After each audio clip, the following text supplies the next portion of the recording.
Émile Ackermann, vous êtes rabbin à Paris, dans le courant de l'orthodoxie mormone. Alors, c'est assez rare de voir des religieux dans une enceinte politique. Ici, c'est l'université des Thés-Verts à Grenoble.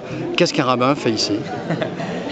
Déjà, en tant que juif pratiquant, sans parler de rabbin, je pense qu'on a une obligation, même religieuse, de s'investir dans la vie de notre pays, dans la société, dans les questions sociétales. Et aujourd'hui, j'ai été invité pour parler notamment de l'antisémitisme, de la formation à l'antisémitisme des militants et des élus, de reconnaître l'antisémitisme et comment lutter contre cet antisémitisme.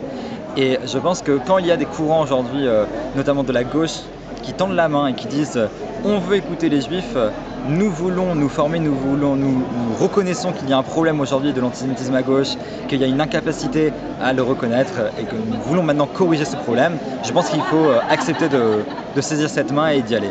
Les écologistes peuvent faire avancer les affaires sur ce terrain de l'antisémitisme? Je pense qu'en tout cas aujourd'hui, il y a des personnes qui ont décidé de faire avancer les choses, qui ont créé un cercle de réflexion à l'intérieur du courant. Ce cercle de réflexion a été validé par les plus hautes instances du parti, par Julien Bayou, par Yannick Jadot. Et donc je pense que j'ai beaucoup d'espoir pour la suite. Je pense que ELV, contrairement à LFI aujourd'hui, a pris conscience de certaines choses et nous sommes au début d'un mouvement qui va peut-être donner lieu à une plus grande, on va dire, réconciliation entre les juifs et la gauche, et en tout cas une plus grande formation des militants de gauche aujourd'hui. Et plus globalement, et c'est ma dernière question, ça peut donner une ouverture sur ce qu'est le combat antiraciste?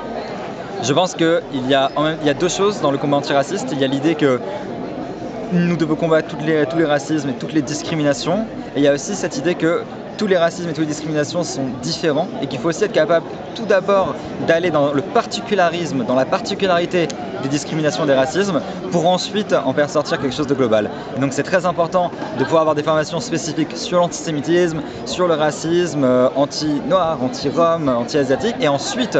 Et anti-musulman. Anti-musulman bien sûr.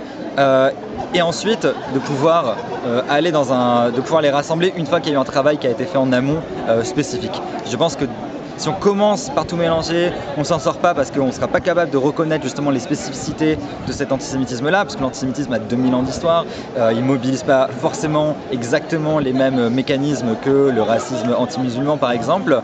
Et donc même s'il y a des similarités, traitons d'abord les particularismes et ensuite rassemblons-nous, front commun contre tous les racismes et toutes les discriminations.